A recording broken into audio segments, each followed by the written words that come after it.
दी छोड़ सतगुरु रामपाल जी परमेश्वर जी की जय हो। परमपिता परमात्मा सारी सृष्टि के रचनहार कुल मालिक असंख्य ब्रह्मांडों के स्वामी जगत गुरु तीनों लोकों में प्रवेश करके सबका भरण पोषण करने वाले राजाधिराज आत्माधार नाथों के नाथ देवों के देव महादेव सर्वेश्वर महेश्वर मृत्युंजय अजरो अमर आदि अनादि सनातनी प्रभु जगत पिता जगदीश्वर श्री श्री 1008 की उपाधि के वास्तविक अधिकारी अकाल मूरत शब्द स्वरूपी राम वासुदेव सर्वगतम ब्रह्म परम पूज्य प्रथम पूज्य परम संत परम पुरुष परम धनी परम दयालु सत्य कबीर हक्का कबीर अल्लाह कबीर अल्लाह अकबर बाखबर अल्लाह ताला जगत के तारणहार जगत के मुक्तिदाता जगत के जगन्नाथ हारे के सहारे हिंदुओं के राम मुसलमानों के अल्लाह सिखों के वाहेगुरु ईसाइयों के मसीह दया के सागर दया निधि करुणा के सागर करुणा निधि स्वयंभू परिभू संकट मोचन कष्ट हरण मंगल करण दुख भंजन अविगत कबीर निर्विकार निर्विषम परमात्मा अलय अलेख सतगुरु आदि अनादि सतगुरु असली मर्यादा पुरुषोत्तम असली राम असली कृष्ण असली घनश्याम असली मुरारी राजाओं के राजा महाराजाओं के महाराजा शहंशाहों के शहंशाह सम्राटों के सम्राट भगवानों के भगवान अल्लाहों के अल्लाह प्रभुओं के प्रभु मसीहाओं के मसीह सच्चे वाहिगुरु बाबाओं के बाबा पीरों के पीर सेठों के सेठ जगत सेठ सावड़ सा सेठ सर्वगुण संपन्न अनंत कोटि कलाओं के स्वामी अनंत कोटि ब्रह्मांडों के नायक योगियों में महायोगी ध्यानियों में महाध्यानी सिद्धों में परम सिद्ध ज्ञानियों में तत्व ज्ञानी ब्रह्म ज्ञानी महाज्ञानी परम ज्ञानी सर्वश्रेष्ठ ज्ञानी विज्ञानी युवा कबीर समर्थ कबीर असमवाद अमित ओजा सच्चे रहनुमा करीम अल्लाह सुभान अल्लाह दुनिया के अंतिम पैगंबर 8 सितंबर 1951 से गांव धनाना जिला सोनीपत हरियाणा भारतवर्ष की पावन भूमि पे प्रकट रियल कल की भगवान श्री नारायण साकार हरि बाबा साहेब स्वयंभू संत श्रोमणी सतगुरु रामपाल जी परमेश्वर जी के चरण कमल में साध संगति से जुड़े हुए देश विदेश से हम सभी सत्सेवक भाई बहनों का अनंत कोटि दंडोत प्रणाम। सत्साई भाई और बहनों, दया परमपिता परमेश्वर जी की, सारी सृष्टि के मालिक की, सारी सृष्टि के रचनहार की, जिन्होंने आज हम तुच्छ बुद्धि जीवों को दो कोटि के प्राणियों को अपनी महिमा करने का मौका दिया है। जिस परमपिता परमेश्वर कबीर देव जो वर्तमान में सतगुरु रामपाल जी के रूप में धरती पर प्रकट हैं, जिनकी महिमा करने के लिए देवी देवता भी तरसते हैं, ब्रह्मा विष्णु महेश भी तरसते हैं, उस समर्थ कादर भगवान की महिमा करने का सौभाग्य आज आप और हम जैसे तुच्छ आत्माओं को इस कलयुग की बिचली पीढ़ी में नसीब हुई है। भाई और बहनों, आप और हम सबकी आंखें बंद हैं, अन्यथा यदि हमें पूर्णतया इस परमेश्वर की पहचान हो जाए और हमें पता चल जाए कि वास्तव में हम अपने निज घर सतलोक को जाने वाले हैं और उस सतलोक के सुखों के आगे 21 ब्रह्मांड में सुख नाम की कोई चीज़ भी नहीं है, आप और हमारा कलेजा फट जाए, कलेजा। इसलिए हम मिट्टी के पुतलों की तुच्छ बुद्धि को देखते हुए परमात्मा धीरे धीरे धीरे धीरे हमारा ज्ञान योग खोलते हैं और धीरे धीरे परमेश्वर अपनी पहचान करवाते हैं, ताकि ये आत्मा केवल इतनी दृढ़ हो जाए कि 21 ब्रह्मांड के किसी भी सुख की इच्छा ना करें और पूरी की पूरी लगन अपने गुरुदेव के चरणों में इसी जन्म में मोक्ष प्राप्ति के लिए लगा दें। तो ये प्रोसीजर जारी है परमपिता परमेश्वर जी की, स्वयं भी हर प्रकार से प्रयास कर रहे हैं और साथ संगतियों के माध्यम से भी परमात्मा हम जैसे नीचों की सेवा लगवा रहे हैं। तो भाई और बहनों, पुस्तक धरती पर अवतार के ऊपर वीडियो बनाने की श्रृंखला जारी है। इसी श्रृंखला में आज हमारा ये 5वें नंबर का वीडियो है। हर वीडियो में गुरुदेव भगवान के आशीर्वाद से हमें कुछ न कुछ भक्ति मार्ग से संबंधित नया सीखने को मिलता है, जिससे हमारी आत्मा को दृढ़ता मिलती है।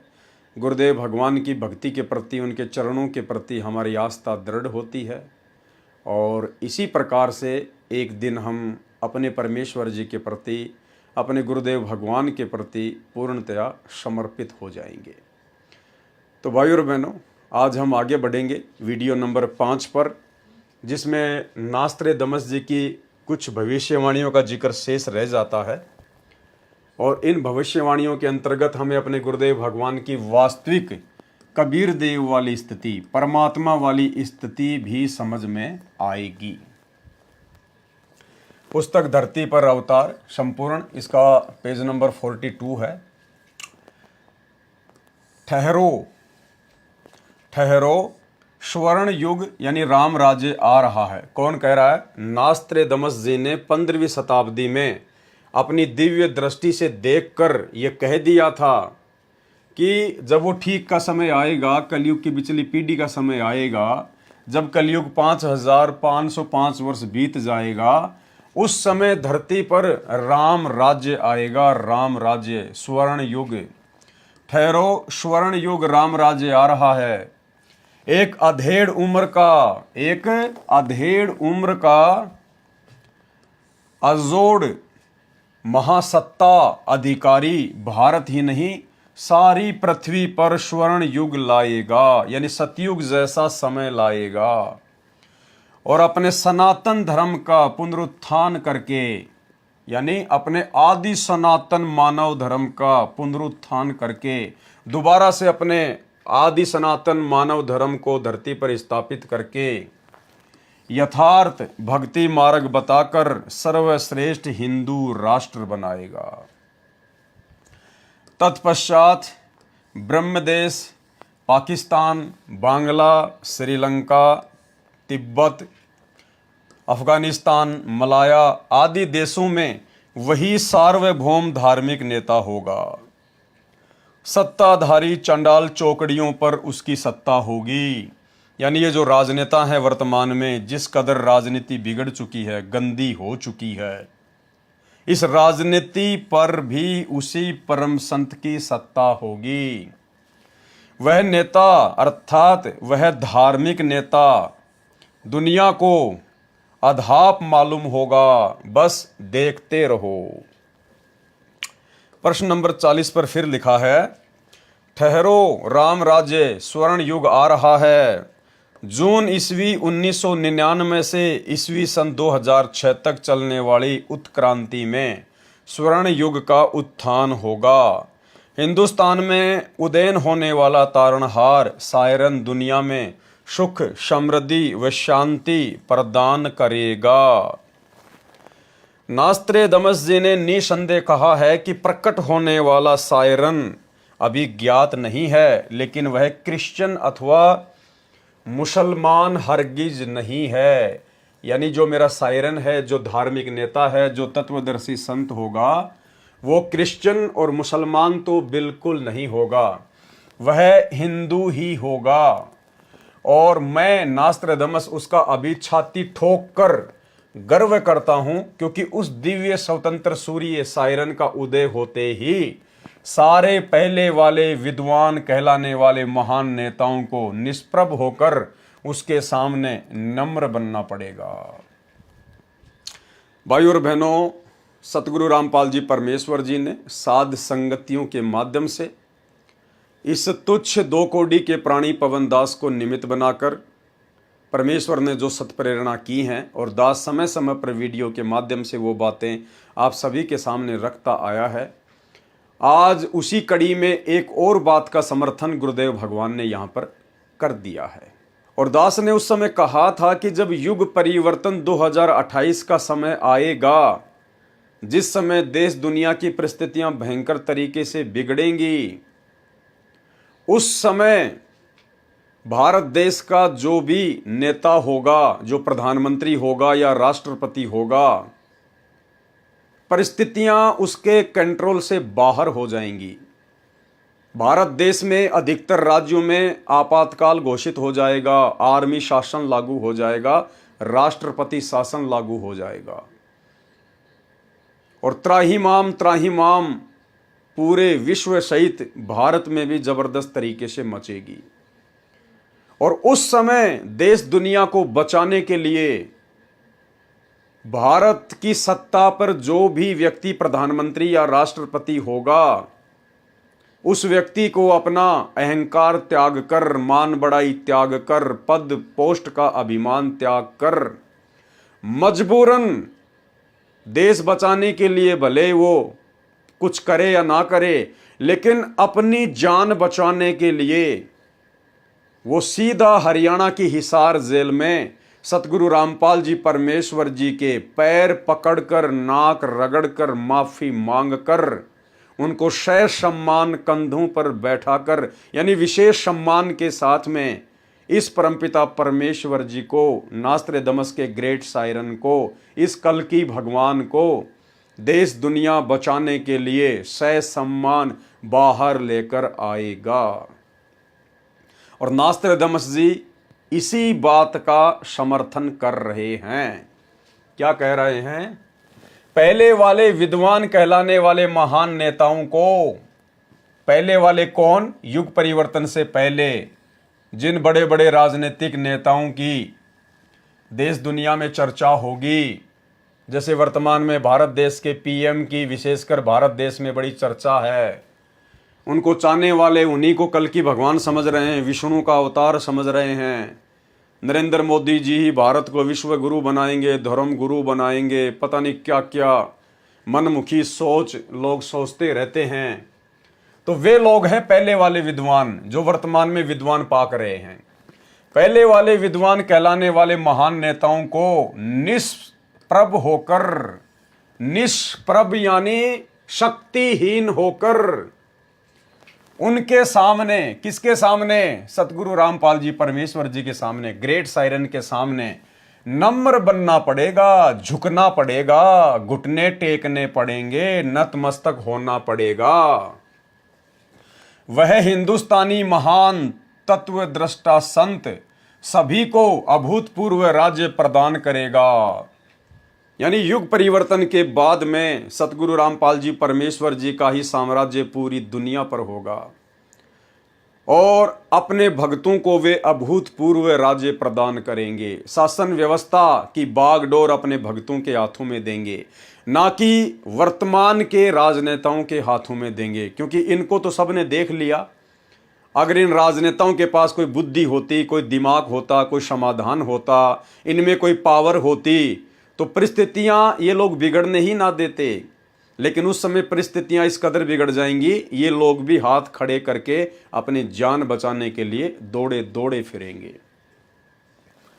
सभी को अभूतपूर्व राज्य प्रदान करेगा। वह समान कायदा यानी समान नियम, सभी के लिए समान रूप से मर्यादा, समान नियम बनाएगा।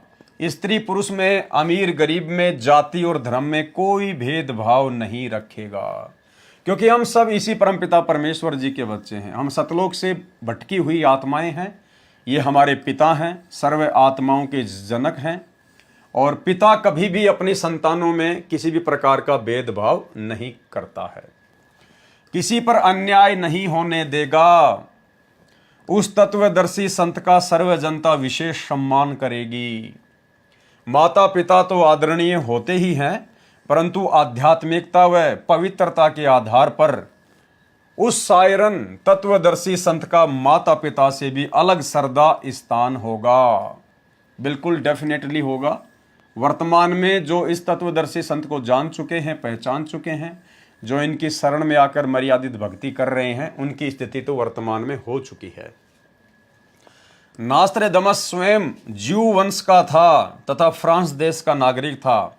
उसने क्रिश्चियन धर्म स्वीकार कर रखा था।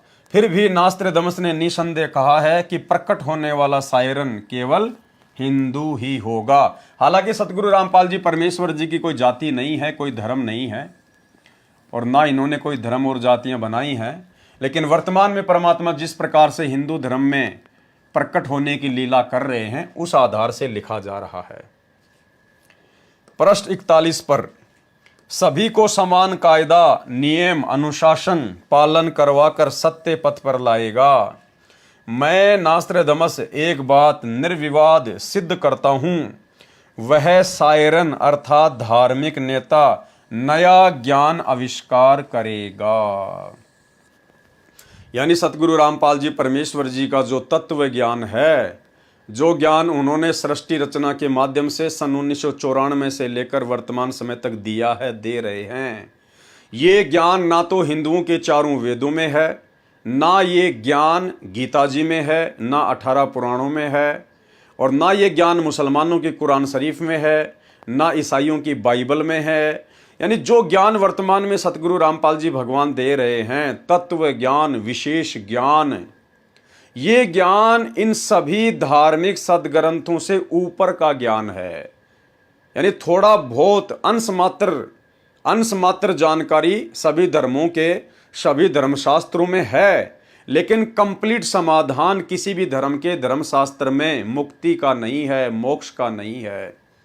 इसलिए नास्त्रेदमस जी कह रहे हैं कि वो संत जो ज्ञान देगा वो सर्वश्रेष्ठ ज्ञान होगा, वो नए ज्ञान का आविष्कार करेगा जो दुनिया के किसी भी धर्म ग्रंथ में नहीं होगा। उससे ऊपर का ज्ञान, मुक्ति का ज्ञान, मोक्ष का ज्ञान केवल उस संत के पास ही होगा। और गीता जी अध्याय 4 श्लोक नंबर 34 में जो 21 ब्रह्मांड का स्वामी है, भगवान है, राजा है, वो खुद हाथ खड़े कर रहा है कि भाई अर्जुन, अगर तुझे पूर्ण ज्ञान की प्राप्ति करनी है, कि देख भाई मेरे पास में पूर्ण मुक्ति का मार्ग नहीं है, मैं तो ब्रह्मलोक में रहता हूं, अगर तूने ब्रह्मलोक में चलना है तो मेरे ओम नाम की कमाई कर ले, जो मैंने गीता अध्याय 8 श्लोक नंबर 13 में बोल दिया है। उसके बाद तेरे को ब्रह्मलोक से भी नीचे आने पड़ेगा, जो मैंने अध्याय 8 के श्लोक नंबर 16 में बोल दिया है कि ब्रह्मलोक पर्यंत सभी आत्मा पुनरावृत्ति में है, यानी जन्म मरण तेरा नहीं मिटेगा। अगर तुझे पूर्ण और शाश्वत सुख प्राप्त करना है, अविनाशी लोक की प्राप्ति करनी है, यदि तुझे कभी दोबारा जन्म मरण में वापस नहीं आना है, तो किसी तत्वदर्शी संत की खोज कर, उसको भली भांति दंडोत प्रणाम कर, उसको प्रसन्न करने से वो तत्वदर्शी महात्मा तुझे तत्व ज्ञान का उपदेश करेंगे। तो भाई वेद, गीता, कुरान, पुराण, बाइबल की तो बातें छोड़ दीजिए, इन सब का जो जनक है काल ब्रह्म, उसने भी हाथ खड़े कर दिए कि मेरे पास भी वो पूर्ण ज्ञान नहीं है, वो ज्ञान तो उस तत्वदर्शी संत के पास मिलेगा। तो वो तत्वदर्शी संत वर्तमान में धरती पर सतगुरु रामपाल जी परमेश्वर जी हैं। तो नास्त्रदमस जी कह रहे हैं कि वो नया ज्ञान आविष्कार करेगा, नया ज्ञान। दूसरी बात भाई और बहनों, 650 साल पहले कबीर परमेश्वर आए कलयुग के प्रथम चरण में, काशी के बनारस में, और उन्होंने कहा कि सोहम शब्द हम जग में लाए और सार शब्द हमने गुप्त छुपाए। यानी सोहम शब्द दुनिया के किसी भी शास्त्र में नहीं है, उन शास्त्रों में जो विशेषकर धर्म विशेष की पहचान है। ना हिंदुओं के वेदों में सोहम मंत्र है, ना मुसलमानों के कुरान में, और ना ही ईसाइयों की बाइबल में। किसी भी धर्म ग्रंथ में सोहम मंत्र नहीं है। कबीर परमेश्वर आए, उसके बाद उन्होंने ये सोहम मंत्र लोगों को प्रदान किया, और कबीर परमेश्वर के प्रदान करने के बाद यदि कोई धर्म ग्रंथ लिखे गए हैं, कोई पुस्तकें लिखी गई हैं, उनमें आपको जरूर सोहम मंत्र का जिक्र मिल सकता है। लेकिन कबीर परमेश्वर के इस 21 ब्रह्मांड की सृष्टि में आने से पहले सोहम शब्द यहाँ के किसी भी प्रचलित ग्रंथ में नहीं था। तो 650 साल पहले परमात्मा ने कहा था कि सोहम शब्द तो हम जग में लाए, पर अभी तक सार शब्द हमने गुप्त छुपाए। तो भाई सार शब्द का आविष्कार वर्तमान में सतगुरु रामपाल जी परमेश्वर जी ने किया है। सार नाम का, सार शब्द का, इसका आविष्कार वर्तमान में सतगुरु रामपाल जी परमेश्वर जी ने किया है। केवल इन्हीं के पास में वो मुक्ति का शब्द है, अन्यथा किसी भी धर्मशास्त्र में नहीं है। तो यहां नास्त्रदमस जी कह रहे हैं कि वह सायरन अर्थात धार्मिक नेता, तत्वदर्शी संत नया ज्ञान आविष्कार करेगा। वह सत्य मार्गदर्शन करवाने वाला तारणहार एशिया खंड में जिस देश के नाम महासागर हिंद महासागर है, उसी नाम वाले हिंदुस्तान देश में जन्म लेगा। वह ना क्रिश्चियन, ना मुसलमान, ना जू होगा, वह निसंदेह हिंदू होगा। अन्य भूतपूर्व धार्मिक नेताओं से बेहतर बुद्धिमान होगा और अंजिके होगा, यानी उसको कोई पराजित करने वाला नहीं होगा। नास्त्रदमस भविष्यवाणी के शतक 6 श्लोक 70 में महत्वपूर्ण संकेत संदेश कह रहा है, उससे सभी प्रेम करेंगे, उसका बोलबाला होगा, उसका भय भी होगा, क्योंकि परमेश्वर के पास में अनंत सिद्धियां हैं। आने वाले समय में आत्माओं को इनसे भय होगा। भय कैसे होगा? इनके ज्ञान से होगा कि अगर गुरुदेव भगवान नाराज हो गए, अगर हमारे परमेश्वर हमारी किसी भी नादानी से, नासमझी से या किसी भी कुकृत्य से यदि नाराज हो गए, तो आत्माओं को फिर इस बात का भी ज्ञान होगा कि अब तुम्हें 84 लाख योनियों में धक्के खाने से कोई नहीं बचा सकता। इसलिए डर कर भक्ति करेंगे, बुरे कर्मों से किनारा करेंगे। इसलिए इनके ज्ञान से लोगों में भय होगा, उसका भय भी रहेगा, कोई भी अपकृत्य करना नहीं सोचेगा। उसका नाम व कीर्ति त्रिखंड में गूंजेगी। उस तत्वदर्शी संत की कीर्ति, उसका यश, उसका बोलबाला, उसकी महिमा त्रिखंड में गूंजेगी। अब भाई और बहनों विचार करो, त्रिखंड क्या है? परमेश्वर ने 3 लोक बताए। 21 ब्रह्मांड ये एक लोक है पूरा मिला के। अक्षर पुरुष के 7 शंख ब्रह्मांड ये दूसरा लोक है, और शतलोक से लेके अनामी लोक ये तीसरा लोक है। इन तीनों लोकों में सतगुरु रामपाल जी परमेश्वर जी की ही महिमा गूंजेगी, इन्हीं का बोलबाला होगा। तो भाई और बहनों अब एक बात बताइए, यदि इनके अलावा कोई और कबीर है, जैसे आम संगत, सतलोक आश्रमों से जुड़ी हुई नादान संगत, एक दाढ़ी मूछ वाली कबीर जी की समझे जाने वाली नकली फोटो को भगवान मानती है, कबीर जी मानती है, यदि सतगुरु रामपाल जी के अलावा यदि कोई और कबीर है, तो फिर उसकी महिमा का क्या होगा? फिर उसके लिए तो तीनों लोकों में जगह ही नहीं बची। भाई बोलबाला तो भगवान का होता है ना, महिमा तो भगवान की होती है। और नास्त्रदमस जी कह रहे हैं कि त्रिखंड में, तीनों लोकों में उसी की महिमा होगी। उसी की महिमा किसकी? ग्रेट सायरन की, तत्वदर्शी संत की, सतगुरु रामपाल जी भगवान की।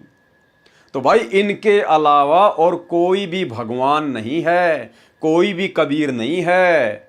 और यदि इनके अलावा कोई दाढ़ी मूछ वाला कबीर कहीं बैठा है, तो फिर इनकी महिमा नहीं हो सकती, क्योंकि फिर भगवान से बड़ा कौन होता है? तो नास्त्रदमस की भविष्यवाणी को भी झूठ नहीं कह सकते। इसलिए वो कबीर जिसकी त्रिखंड में महिमा गूंजेगी, वे स्वयं सतगुरु रामपाल जी परमेश्वर जी के रूप में धरती पर प्रकट हैं। उसका नाम व कीर्ति त्रिखंड में गूंजेगी, अर्थात आसमानों के पार उसकी महिमा का बोलबाला होगा। अब तक अज्ञान निंद्रा में गाढ़े सोए हुए समाज को तत्व ज्ञान की रोशनी से जगाएगा। सर्व मानव समाज हड़बड़ाकर जागेगा, यानी सबकी आंखें खुलेंगी। ज्ञान से बहुत ही कम लोगों की आंखें खुलती हैं। ज्ञान से तो अभी तक सतगुरु रामपाल जी परमेश्वर जी की खुद की 90% संगत की ही आंखें बंद पड़ी हैं। जब वो भय वाला वातावरण पूरी दुनिया में आएगा, युग परिवर्तन के समय में हर तरफ मौतों का तांडव होगा, उस समय लोगों की आंख खुलेंगी, हड़बड़ा कर जागेंगे कि हम जिन पत्थरों के भगवानों के ऊपर आश्रित होके बैठे थे, आज वो भगवान ढूंढने से भी दिखाई नहीं दे रहे। हम जिन मंदिरों में जा जाके भगवानों के आगे घंटियां बजा रहे थे, मस्जिदों में मज़ारों पर जाके चादरें चढ़ा रहे थे, गुरुद्वारों में पाठ कर रहे थे, चर्चों में जाके यूं किया करते थे, आज वो कोई भी भगवान ढूंढने से भी दिखाई नहीं दे रहा। अब कैसे जान बचेगी? हमने तो समय बर्बाद कर दिया, अपनी भक्ति बर्बाद कर दी। हमने तो पत्थरों को, मुर्दों को भगवान मान मान के अपना जीवन बर्बाद कर लिया। और उस समय अपनी जीवन रक्षा के लिए, अपने परिवार की रक्षा के लिए मजबूरन लोगों को सतगुरु रामपाल जी परमेश्वर जी की शरण में आना पड़ेगा। सर्व मानव समाज हड़बड़ा कर जागेगा, उसके तत्व ज्ञान के आधार से भक्ति साधना करेगा, सर्व समाज से सत्य साधना वो करवाएगा, जिस कारण सर्व साधकों को अपने आदि अनादि स्थान सत्य लोक में अपने पूर्वजों के पास ले जाकर वहां स्थायी स्थान प्राप्त करवाएगा, अर्थात वारिस बनाएगा। इस क्रूर भूमि काल लोक से मुक्त करवाएगा, ये शब्द बोल उठेगा। नंबर 4, यह हिंसक क्रूर चंद्र महाकाल कौन है, कहां है, ये बात सायरन तत्वदर्शी संत ही बताएगा। यानी आज इस पृथ्वी पर आकर और यथार्थ रूप में ब्रह्मा विष्णु महेश के माता पिता कौन हैं, दुर्गा का पति कौन है, ये ब्रह्म कौन है, गीता का ज्ञान किसने बोला, काल कौन है, शैतान उसी को कहते हैं, वो सबके सामने प्रकट क्यों नहीं होता है, गुप्त क्यों रहता है, वो कहाँ से आया हुआ है, क्या उसने गलती की थी, ये सारी बातें कौन बताएगा, वो तत्वदर्शी संत ही बताएगा। यह हिंसक क्रूर चंद्र महाकाल कौन है, कहां है, ये बात सायरन अर्थात तत्वदर्शी संत ही बताएगा। उस क्रूर चंद्र से वह सायरन ही मुक्त करवाएगा।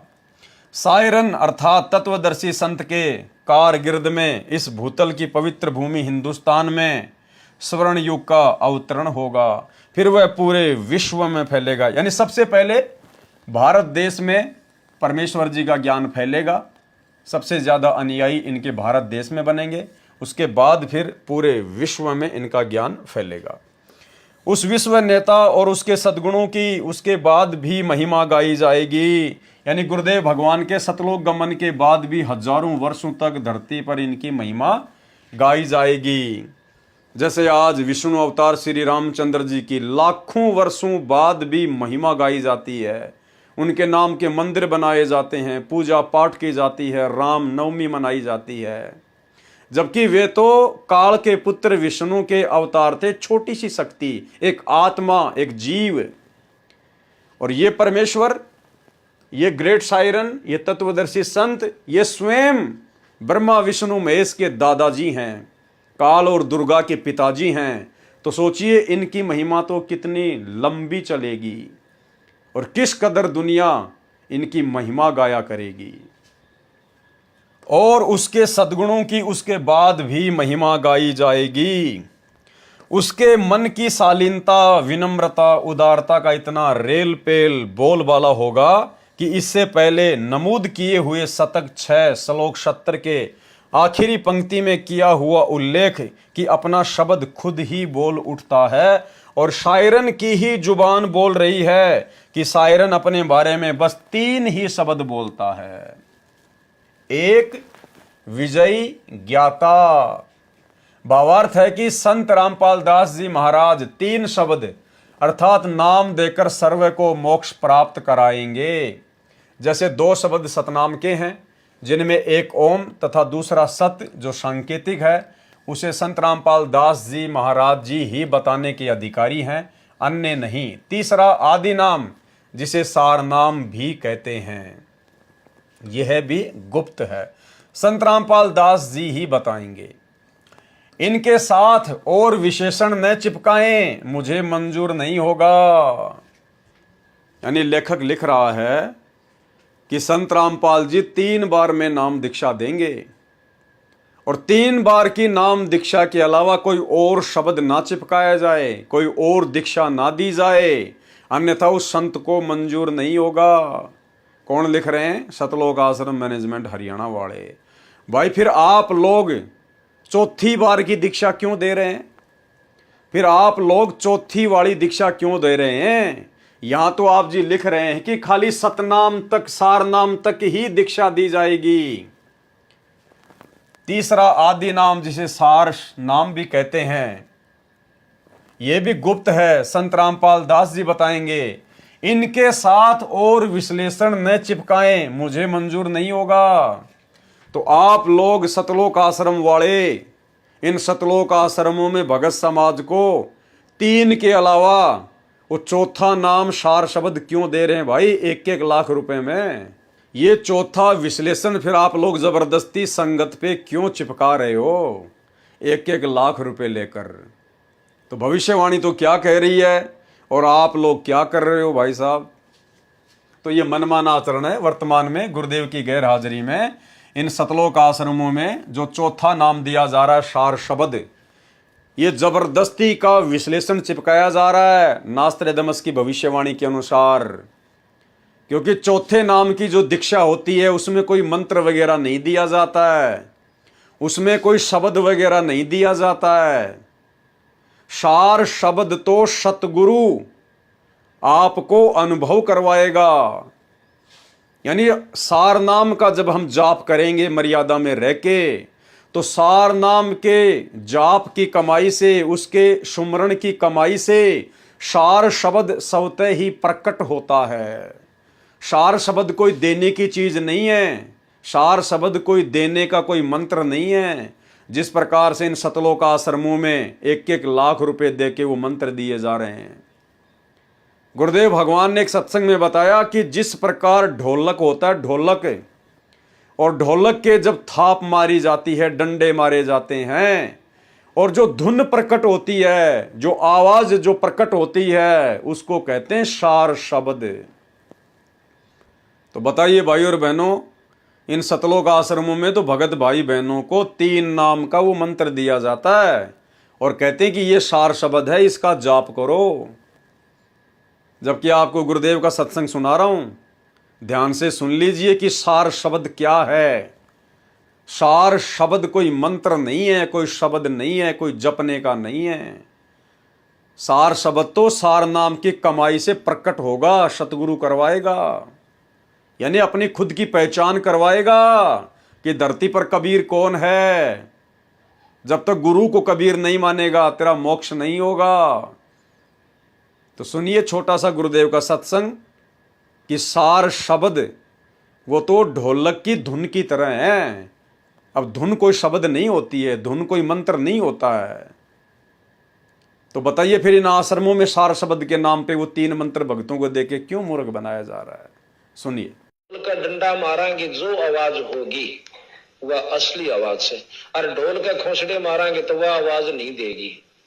यानी उस नाम का सांस से उससे का जाप करेंगे तो वो वस्तु मिलेगी, यानी वो नाम वही होगा। तो यहाँ कहते हैं वहां सोहम की झनकार है, सोहम नाम से जो वस्तु उत्पन्न, जो धुन उत्पन्न होती है।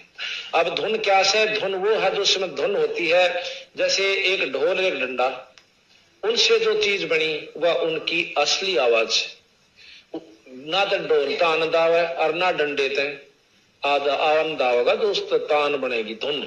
तो वो सतनाम के जापते, सार नाम के जापते जो वस्तु प्राप्त होगी बनेगी, उसको सार शब्द कहते हैं, उसको धुनात्मक शब्द कहते हैं। सतनाम के जापते, सार नाम के जापते जो वस्तु प्राप्त होगी बनेगी, उसको सार शब्द कहते हैं, उसको धुनात्मक शब्द कहते हैं।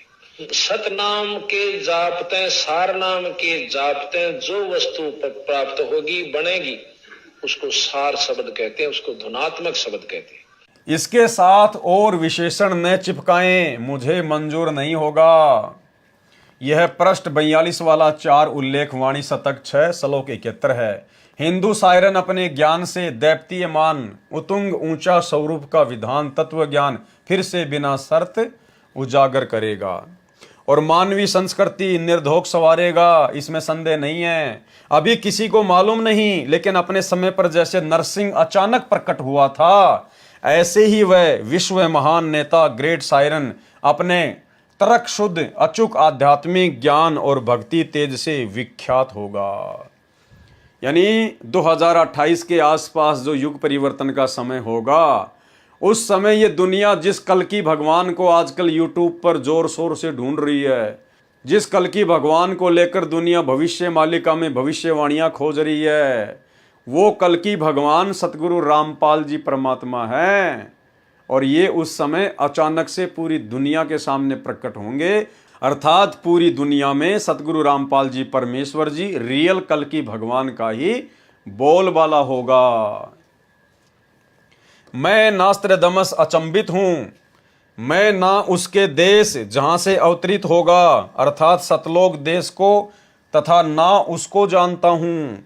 मैं उसे सामने देख भी रहा हूं, क्योंकि वो अपनी दिव्य दृष्टि से सतगुरु रामपाल जी परमेश्वर जी के वर्तमान इस स्वरूप को देख रहा था। तो वो कह रहा है कि ना तो मैं उसके उस देश से आया हूं जहां से वो धरती पर आके अवतरित होगा, वो प्रकट होगा, और ना मैं उसको जानता हूं, क्योंकि वो 15वीं सदी में भविष्यवाणी कर रहा था। लेकिन वो अपनी आध्यात्मिक शक्ति से, परमेश्वर की रजा से सतगुरु रामपाल जी परमेश्वर जी के वर्तमान स्वरूप को देख रहा था। मैं ना उसके देश जहां से अवतरित होगा अर्थात सतलोक देश को, तथा ना उसको जानता हूं, मैं उसे सामने देख भी रहा हूं। उसकी महिमा का शब्द बद में कोई मिसाल नहीं कर सकता। बस उसे ग्रेट सायरन, महान धार्मिक नेता कहता हूं। अपने धर्म बंधुओं की शब्दकालीन समस्या से, दयनीय अवस्था से बेचैन होता हुआ, स्वतंत्र ज्ञान सूर्य का उदय करता हुआ, अपने भक्ति तेज से जग का तारणहार, 5वें शतक 20वीं सदी के अंतिम वर्ष में ईस्वी सन 1999 अधेड़ उम्र का विश्व का महान नेता जैसे तेजस्वी सिंह मानव ग्रेट सायरन उद्विग्न अवस्था से चौखट लांघता हुआ मेरे नास्त्रदमस के मन का भेद ले रहा है। क्या लिखा है नास्त्रदमस जी ने? उद्विग्न अवस्था से चौखट लांघता हुआ, यानी 2000 के बाद में सतगुरु रामपाल जी परमेश्वर जी ने सर्व धर्मशास्त्रों को खोल खोल कर दिखाना शुरू कर दिया था। उन्होंने सभी धर्मशास्त्रों से प्रमाण भगत समाज को दिखाने शुरू कर दिए थे। उसके विषय में यहाँ पर कहा जा रहा है कि वो उद्विग्न अवस्था से चौखट लांघता हुआ, यानी घर घर जाकर, गांव गांव जाकर, नगर नगर जाकर वो अपने तत्व ज्ञान का प्रचार करेगा। और मैं उसका स्वागत करता हुआ आश्चर्यचकित हो रहा हूं, उदास भी हो रहा हूं, क्योंकि उसका दुनिया को ज्ञान न होने से मेरा सायरन तत्वदर्शी संत उपेक्षा का पात्र बन रहा है। मेरी नास्त्रदमस की चित्त भेदक भविष्यवाणी की और उस वैश्विक सिंह मानव की उपेक्षा ना करें। उसके प्रकट होने पर तथा उसके तेजस्वी तत्व ज्ञान रूपी सूर्य उदय होने से आदर्शवादी श्रेष्ठ व्यक्तियों का पुनरुत्थान तथा स्वर्ण युग का प्रभात शतक 6 में आज ईस्वी सन 1555 से 450 वर्ष बाद अर्थात 2006 में, उसके पश्चात अर्थात 2006 में शुरुआत होगी। इस कृतार्थ शुरुआत का मैं नास्त्रदमस दृष्टा हो रहा हूं, यानी मैं चश्मदीद गवाह हूं। मैं अपनी आध्यात्मिक दृष्टि से वो समय देख रहा हूं।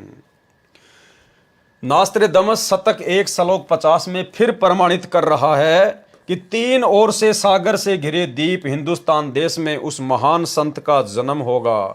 उस समय तत्व ज्ञान के अभाव से अज्ञान अंधेरा होगा, नैतिकता का पतन होकर हाहाकार मचा होगा। वह सायरन धार्मिक नेता गुरुवर अर्थात गुरु जी को वर अर्थात श्रेष्ठ मानकर अपनी साधना करेगा। ऐसा क्यों करेगा वो धार्मिक नेता? गुरु को श्रेष्ठ मानकर भक्ति क्यों करेगा, क्यों करवाएगा? क्योंकि गुरु को ही परमात्मा मानने से आत्मा का उद्धार होगा। हर प्रकार से हमारा भाव सतलोक में जाने का बनेगा गुरु को ही परमात्मा मानने से, क्योंकि वो ग्रेट सायरन स्वयं परमात्मा होगा और वो धरती पर लोगों को ज्ञान देगा, इसलिए वो गुरु की भूमिका करेगा। इसलिए वो एक मुंह बोला गुरु बनाकर गुरु को महान बताएगा, गुरु की महिमा करेगा, गुरु को श्रेष्ठ बताकर भक्ति करेगा, ताकि उसके फॉलोवर भी, उस तत्वदर्शी संत के फॉलोवर भी अपने गुरु को ही सर्वश्रेष्ठ मानकर भक्ति करें। गुरु जी को वर अर्थात श्रेष्ठ मानकर अपनी साधना करेगा तथा करवाएगा। वह धार्मिक नेता तत्वदर्शी संत अपने धर्म बल अर्थात भक्ति की शक्ति से तथा तत्व ज्ञान द्वारा सर्व राष्ट्रों को नतमस्तक करेगा। एशिया में उसे रोकना अर्थात उसके प्रचार में बाधा करना पागलपन होगा। नोट: नास्त्रदमस की भविष्यवाणी फ्रांस देश की भाषा में लिखी गई थी। बाद में एक पॉल ब्रंटन नामक अंग्रेज ने इस नास्त्रदमस की भविष्यवाणी सेंचुरी ग्रंथ को फ्रांस में कुछ वर्ष रहकर समझा, फिर इंग्लिश भाषा में लिखा। उसने गुरुवार शब्द को बृहस्पति गुरुवार अर्थात थर्सडे जानकर लिख दिया कि वह अपनी पूजा का आधार बृहस्पतिवार को बनाएगा। वास्तव में गुरुवर शब्द है गुरुवर, जिसका अर्थ है सर्व गुरुओं में जो एक तत्व ज्ञाता श्रेष्ठ है। गुरुवर का मतलब होता है सर्व गुरुओं में सर्वश्रेष्ठ। गुरु यानी गुरु और वर यानी श्रेष्ठ, जो गुरुओं का गुरु होगा, सतगुरु होगा, सच्चा गुरु होगा। तथा गुरु को मुख्य मानकर साधना करना होता है। क्या कह रहे हैं नास्त्रदामस जी, क्या कह रहे हैं? ध्यान दो भाई और बहनों। तथा गुरु को मुख्य मानकर साधना करना होता है, गुरु को मुख्य मानकर। इसलिए तो परमात्मा ने 7 संगतियों के माध्यम से अपने गुरुदेव भगवान को ही सर्वश्रेष्ठ मानकर साधना शुरू करवाई है। वेद में बृहस्पति का भावार्थ सर्वोच्च स्वामी अर्थात परमेश्वर, दूसरा अर्थ बृहस्पति का जगत गुरु भी होता है। जगत गुरु तथा परमेश्वर भी बृहस्पति का ही बोधक है। वह अधेड़ उम्र में तत्व ज्ञान का ज्ञाता तथा ज्ञेय होकर त्रिखंड में कीर्तिमान होगा। मुझ नास्त्रदामस को उसका नया उपाय साधना मंत्र ऐसा जालिम मालूम हो रहा है जैसे सर्प को वश करने वाला गारुड़ मंत्र से महाविशैले सर्प को वश कर लेता है। वह नया उपाय, नया कायदा बनाने वाला तत्ववेता दुनिया के सामने उजागर होगा। उसी को मैं नास्त्रदामस अचंभित होकर ग्रेट सायरन बता रहा हूँ। उसके ज्ञान के दिव्य तेज के प्रभाव से उस दीप कल्प भारतवर्ष में आक्रामक तूफान खलबली मचेगी, यानी दुनिया जागेगी। नकली पाखंडी धर्म गुरुओं के अंदर खलबली मचेगी, अर्थात अज्ञानी संतों द्वारा विद्रोह किया जाएगा। उसको शांत करने का उपाय भी उसी को मालूम होगा। जैसे जालिम सरपनी को वश किया जाता है, वह सिंह के समान शक्तिशाली। ध्यान देना भाई और बहनों, मुख्य मुख्य पॉइंट कभी कभी आते हैं, किसी किसी पेज पर कुछ एक लाइन होती है जो हमें गहरी शिक्षा देती है, जो हमारे विश्वास को दृढ़ करती है। तो क्या कहा जा रहा है यहां पर नास्त्रदामस जी के द्वारा? वह सिंह के समान शक्तिशाली होगा, अर्थात उसके आध्यात्मिक सामर्थ्य और समर्थता का कोई वारन पार नहीं होगा। वह तेज पुंज व्यक्तित्व का होगा। ध्यान देना भाई और बहनों, वह सिंह के समान शक्तिशाली, वह तेज पुंज व्यक्तित्व का होगा। तेज पुंज व्यक्तित्व यानी वो आम व्यक्तियों की तरह हाड़ मांस के शरीर का नहीं होगा। उसका व्यक्तित्व तेज पुंज का होगा, नूरी होगा। वो दिखाई जरूर देगा आम इंसान जैसा, लेकिन वो आम इंसानों जैसा नहीं होगा। वो तेज पुंज व्यक्तित्व का होगा। भाई और बहनों, हम रोजाना नित्य नियम करते हैं। नित्य नियम की वाणियां हम किसके लिए कर रहे हैं? किसको प्रसन्न करने के लिए कर रहे हैं? किस महापुरुष को आधार बना के कर रहे हैं? क्योंकि नित्य नियम में 90% सतगुरु की महिमा है। हम लोग नित्य नियम में क्या बोलते हैं? गरीब ऐसा सतगुरु हम मिला तेज पुंज के अंग, झिलमिल नूर जहूर है नर रूप श्वेत रंग। ये वाणी हम किसके लिए बोलते हैं? अपने गुरुदेव सतगुरु रामपाल जी भगवान के लिए। क्योंकि हमारे सतगुरु कौन है? सतगुरु रामपाल जी भगवान। हम नित्य नियम हम किसको प्रसन्न करने के लिए करते हैं? किसकी महिमा के लिए करते हैं? अपने गुरुदेव सतगुरु रामपाल जी भगवान के लिए। गरीबदास जी ने तो केवल वाणियां लिखी हैं। अगर कोई मंद बुद्धि भगत ये सोचे कि ये नित्य नियम की वाणियां तो गरीबदास जी अपने गुरुदेव के लिए कर रहे हैं, जो उनको जिंदा महात्मा के रूप में कबीर जी मिले थे। भाई और बहनों, यदि आप गरीबदास जी के सतगुरु को आधार बनाकर अगर नित्य नियम करते हैं तो आपकी भक्ति कभी सफल नहीं हो सकती। क्योंकि आप तो अपने गुरु को छोड़कर और गरीबदास जी के गुरु की महिमा कर रहे हैं रोज। आप तो वेश्या भक्ति कर रहे हैं, फिर आप तो व्यभिचारणी भक्ति कर रहे हैं। आपके गुरु कौन है? सतगुरु रामपाल जी। आप महिमा किसकी करोगे नित्य नियम में? अपने गुरु जी की। तो वो जो वाणी है वो सतगुरु रामपाल जी परमेश्वर जी को समर्पित की जाती है।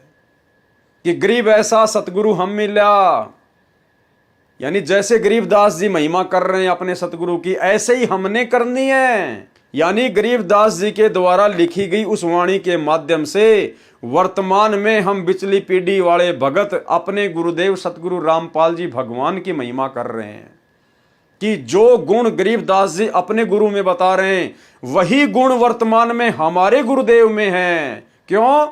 क्योंकि हमें भी वही सतगुरु प्राप्त है जो सतगुरु सतलोक से जिंदा महात्मा के रूप में गरीबदास जी को आकर मिले थे। क्योंकि गरीबदास जी ने बाद में स्पष्ट भी कर दिया असुर निकंदन रमैणी में कि सतगुरु दिल्ली मंडल आईसी और श्रुति धरणी सुम जगाईसी। आदरणीय गरीबदास जी कह रहे हैं कि मुझे जो सतगुरु मिले थे वो आगे चलकर दिल्ली मंडल में आएंगे। 8 सितंबर 1951 को गांव धनाना, जिला सोनीपत, हरियाणा में। तो गरीबदास जी को जो सतगुरु प्राप्त था वही सतगुरु तो आज आप और हमें प्राप्त हैं सतगुरु रामपाल जी के रूप में। तो नित्य नियम के माध्यम से हम गरीबदास जी के सतगुरु की नहीं बल्कि अपने पूज्य सतगुरुदेव भगवान की महिमा करते हैं। हम उनके व्यक्तित्व के विषय में बखान कर रहे हैं कि हमारे गुरु जी के अंग कैसे हैं, हमारे गुरुदेव का शरीर कैसा है। गरीब ऐसा सतगुरु हम मिला, तेज पुंज के अंग, जिनकी बॉडी के पार्ट तेज पुंज के हैं, हार्ड मांस के नहीं हैं। गरीब ऐसा सतगुरु हम मिला, तेज पुंज के अंग। और जस्ट उसके आगे दूसरी वाणी, गरीब ऐसा सतगुरु हम मिला, तेज पुंज की लोय। लोय यानी शरीर, बॉडी। कि आज हमें बिचली पीढ़ी में सतगुरु रामपाल जी के रूप में वह समर्थ सतगुरु मिला है जिनका तेज पुंज का शरीर है, तेज पुंज की लोय। और तन मन अर्पूं शीस को होनी होए सु होए, कि चाहे जो कुछ हो जाए। अब सतगुरु समझ में आने के बाद मैंने तो अपना सर्वस्व अपने गुरुदेव भगवान के चरणों में अपने आत्म कल्याण हेतु सौंप दिया। अब चाहे जो बने सो बने। हम रोजाना अपने गुरुदेव की इस प्रकार से महिमा करते हैं। और यही बात यहां पर नास्त्रे दमस जी लिख रहे हैं कि वह सिंह के समान बलशाली, शक्तिशाली, वह तेज पुंज व्यक्तित्व का होगा। अर्थात सतगुरु रामपाल जी भगवान स्वयं कबीर परमात्मा हैं, कबीर साहिब हैं। और कबीर साहिब कभी भी मां से जन्म नहीं लेते। कबीर साहिब का नूरी शरीर है, तेज पुंज का शरीर है। वो अपने तेज पुंज के शरीर को जब सतलोक से धरती पर प्रकट होते हैं तो हल्का कर लेते हैं, हल्का। परमेश्वर अपनी वाणी में कहते हैं कि हाड़ चाम लहू ना मेरे, कोई जाने सतनाम उपासी। और तारण तरण अभय पददाता, मैं हूं कबीर अविनाशी। और हम तो अपने गुरुदेव को सतगुरु कहते हैं भाई। तो सतगुरु की परिभाषा क्या कहती है? ना सतगुरु जननी जने, और जाके मां ना बाप, पिंड ब्रह्मंड से रहित हैं, यानी हाड़मास का शरीर नहीं है, ना वहां तीनों ताप। तो सतगुरु रामपाल जी परमेश्वर जी को गांव धनाना, जिला सोनीपत, हरियाणा में इंद्रोमाई की कोख से जन्म लेकर आया हुआ कोई आम व्यक्ति मानने की भूल ना करें। रह जाओगे यहीं किस ब्रह्मांड में धक्के खाने के लिए। ये परमेश्वर है, इस काल के लोक से अपनी आत्माओं को छुड़ाने के लिए स्वयं आता है। किसी और की औकात नहीं जो काल कसाई से आत्मा छुड़ा के सतलोक ले जाए। तो भाई और बहनों, स्पष्ट कर दिया यहां पर नास्त्रे दमस जी ने। और गुरुदेव भगवान ने हमारे विश्वास को दृढ़ करने के लिए इस पुस्तक में लिख दिया, वह सिंह के समान बलशाली, वह तेज पुंज व्यक्तित्व का होगा। यह मैं नास्त्रे दमस स्पष्ट शब्दों में बता रहा हूं। नास्त्रे दमस जी कह रहे हैं, मैं साफ साफ कह रहा हूं स्पष्ट शब्दों में, इसमें कोई मिलावट मत समझ लेना, नहीं तो धोखा खा जाओगे। मैं नास्त्रे दमस स्पष्ट शब्दों में कह रहा हूं कि वह कुंडलिनी शक्ति धारण किए हुए है। आगे स्पष्ट शब्द यह है कि जिस समय वह सायरन जिस महासागर में दीप कल्प है उसी देश के नाम पर महासागर का भी नाम है, हिंद महासागर। विशेषता ये होगी कि उस देश की भुजंग सर्पणी शक्ति, कुंडलिनी शक्ति का पूर्ण परिचित ट्रू मास्टर होगा। वह सायरन महान धार्मिक नेता, उदार मत वाला, कृपालु, दयालु, दैप्तियमान, सनातन साम्राज्य अधिकारी, आदि पुरुष, सत्य पुरुष का अनुयायी होगा। अब नास्त्रदमस जी को इतना ज्ञान नहीं था बेचारे को कि वह स्वयं सत्य पुरुष होगा या सत्य पुरुष का अनुयायी होगा। उसकी सत्ता सार्वभौम होगी, यानी उसका साम्राज्य पूरी पृथ्वी पर होगा।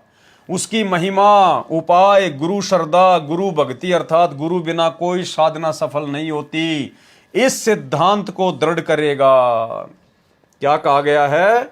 गुरु श्रद्धा यानी गुरु में पूर्ण श्रद्धा हुए बिना, और गुरु भक्ति अर्थात गुरु बिना कोई साधना सफल नहीं होती, इस सिद्धांत को दृढ़ करेगा। और सात संगतियों के माध्यम से परमात्मा इसी सिद्धांत को दृढ़ करवाने के लिए उस कागज की समझे जाने वाली दाढ़ी मूंछ वाली कबीर जी की नकली फोटो को सभी भाई बहनों के घरों से बाहर निकलवा दिया है। अन्यथा जब तक वो फोटो रहेगी तब तक गुरु को ही श्रेष्ठ मानकर संगत कभी भक्ति नहीं कर सकती। और ना ही उस फोटो के रहते सहते कबीर जी की उस नकली फोटो में यदि आपकी आस्था रहेगी तो गुरु जी में आपकी पूर्ण श्रद्धा नहीं हो पाएगी। गुरु जी में पूर्ण श्रद्धा नहीं होगी, और गुरु में ही पूर्ण श्रद्धा हुए बिना हम मोक्ष प्राप्त नहीं कर सकते। गुरु श्रद्धा, गुरु भक्ति अर्थात गुरु बिना कोई साधना सफल नहीं होती, इस सिद्धांत को दृढ़ करेगा।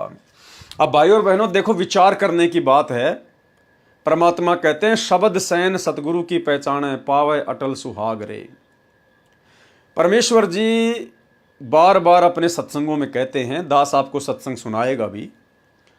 गुरुदेव भगवान कहते हैं कि वो परमात्मा अज्ञान अंधेरे को हटाने के लिए, वो परमात्मा अज्ञान अंधेरे को हटाने के लिए तत्वदर्शी संत के रूप में प्रकट होकर, तत्वदर्शी संत के रूप में प्रकट होकर और अपनी नेक आत्माओं को आकर मिलता है। ये उसका विधान है, विधान। यानी गुरुदेव भगवान ने कबीर जी का फाइनल विधान बता दिया। विधान का मतलब होता है फिर उसमें इधर उधर की बातें नहीं होती, मीन मेख नहीं होती। पहले आप ये छोटा सा सत्संग सुन लीजिए, 30 सेकंड का सुनिए। पुण्यात्माओं, अज्ञान को हटाने के लिए परमात्मा स्वयं आते हैं और वो एक तत्वदर्शी संत की भूमिका करते हैं, यानी तत्व ज्ञान प्रचार करते हैं। अच्छी आत्मा को मिलते हैं, उनको अपने सामर्थ्य से परिचित कराते हैं। ये विधान है परमात्मा का। तो भाई और बहनों, वीडियो आपने सुना। वीडियो में सिर्फ इसी बात पे जोर दिया गया कि परमात्मा का विधान क्या है।